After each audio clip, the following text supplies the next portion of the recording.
Hello YouTube, my name is Valerie and today I decided to make a video talking about some of the books that I've read since I haven't been making a lot of videos lately, particularly some of my favorite books that I've read since I haven't been making videos. So without further ado, let's get started. So I don't have a physical copy of most of these books, so real quick I'm going to put in a screenshot of the cover of this first book.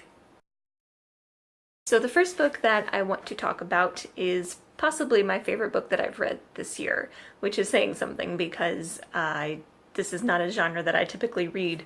And that book is Aristotle and Dante Discover the Secrets of the Universe by Benjamin Alire Sáenz. So I'm not gonna lie, 80% of the reason why I read this book is because the audiobook was voiced by Lin-Manuel Miranda, and I am so obsessed with Hamilton that I may end up doing a video about Hamilton at some point.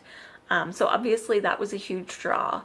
And I did listen to the audiobook, and Lin-Manuel Miranda did a fantastic job narrating it. But even aside from that, I am very glad that I read this book. If you are remotely interested in LGBT YA novels, you have to read this book.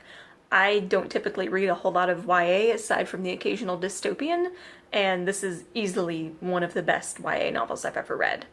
This book is so emotional and real and honest, and it made me weep multiple times because I cared so much about the characters. I felt like it fully captured the feeling of being a teenager and not feeling comfortable in your own skin and kind of experiencing the loss of childhood and trying to make friends and trying to figure out your own identity and learn how to be vulnerable, and it was absolutely beautiful. I don't want to say too much more for fear of giving away spoilers, but again, if you're remotely interested in LGBT books, particularly YA books, you have to read this book. Even if you're not, just read this book. Basically, I cannot recommend this book highly enough. Please go read it. So the next book I want to talk about is The Emperor's Soul by Brandon Sanderson. I briefly talked about this book in my video with my friend Jill that I did, which if you haven't seen it, you can watch it here because I know it's kind of long, but I promise we had a lot of fun making it at least, so hopefully that comes across in the video. In case you missed that video, I thought I would briefly talk about it some more because I really enjoyed the book. So basically what happened was there was a day where I went to the library because I needed to return a book that I knew I wasn't going to have time to read. So I returned the book and then immediately checked out 2 other books because that's what you do. So I got 2 other books, but in my defense, both of the books were under 200 pages each, so I felt like it was okay. So the first one that I got was The Emperor's Soul by Brandon Sanderson. Now, I have been wanting to read a Brandon Sanderson book forever because people keep saying how fantastic he is and that he's like one of the top, fantasy authors as far as reviews that I've seen on BookTube. His books are so long though that it felt like a serious commitment to decide to read one of them without knowing if I would even like it. So when I saw this book at the library, I was so excited because I had no idea that he had any books that were anywhere near this short. So like I said, it's under 200 pages, so I thought I'll read this and then see if I like it, and if I do, then I will read more books by Brandon Sanderson because, I'll know that it'll be worth the effort, hopefully. So it's about this young woman who has a technical and kind of forbidden talent in creating forgeries. So she can kind of make one thing look like something else. It's not like our world forgeries where you just copy something by actually doing it.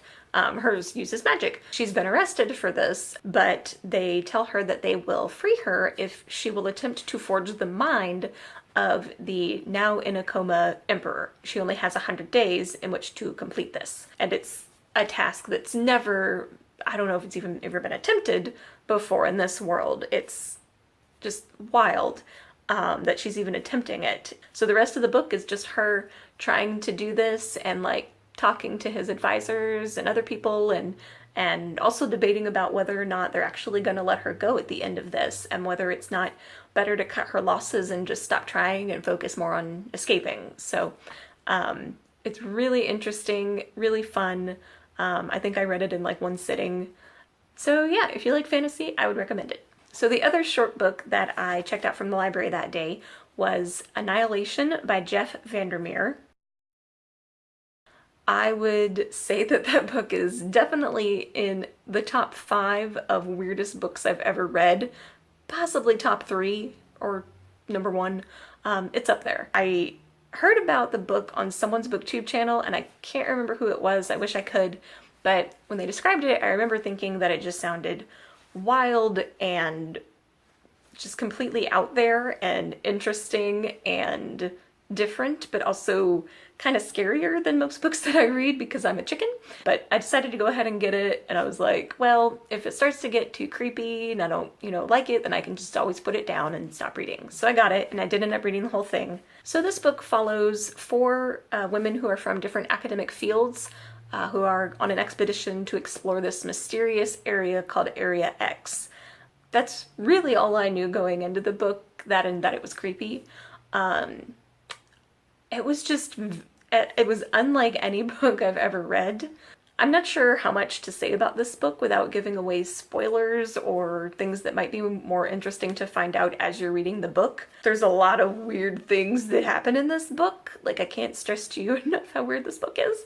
But yeah, I would describe the book as bizarre and fantastical and psychological and weirdly biological.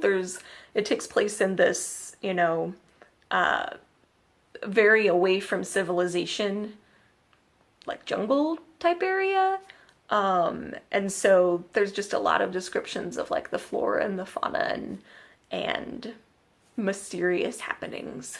I will say that the writing style for this book was pretty great, and I think it really captured the atmosphere that the author was going for, because I felt thoroughly weirded out for most of the book. So this is a trilogy, and I probably will continue with this series, mainly because when I looked the second book up to see what it was called, I accidentally saw a spoiler that implied to me that books 2 and 3 maybe aren't quite as creepy as this one, so that made me think, okay, maybe I can handle the other 2 then. So, because there were a couple moments where I kind of debated about what I had gotten into getting this book. So if you like kind of weird and strange and fantastical books, then this one is definitely for you. So this is one of the few ones that I do have a physical copy of. This is The Handmaid's Tale by Margaret Atwood. This is the first book I've read by Margaret Atwood. I don't know if 2016 was the best year possible or the worst year possible to read this book, for reasons that will be obvious to anyone who's read the book. It's a dystopian, I would call it. So it takes place in a future world where basically women have no rights at all. All of the women are used for either sex or raising children or taking care of the home. And they're all kind of divided into those 3 categories. Like, they only do one of those things typically. Aside from, there's a few that do multiple things. Anyway, the point is, the women have no rights. They don't get to choose who they marry. They aren't allowed to read or write.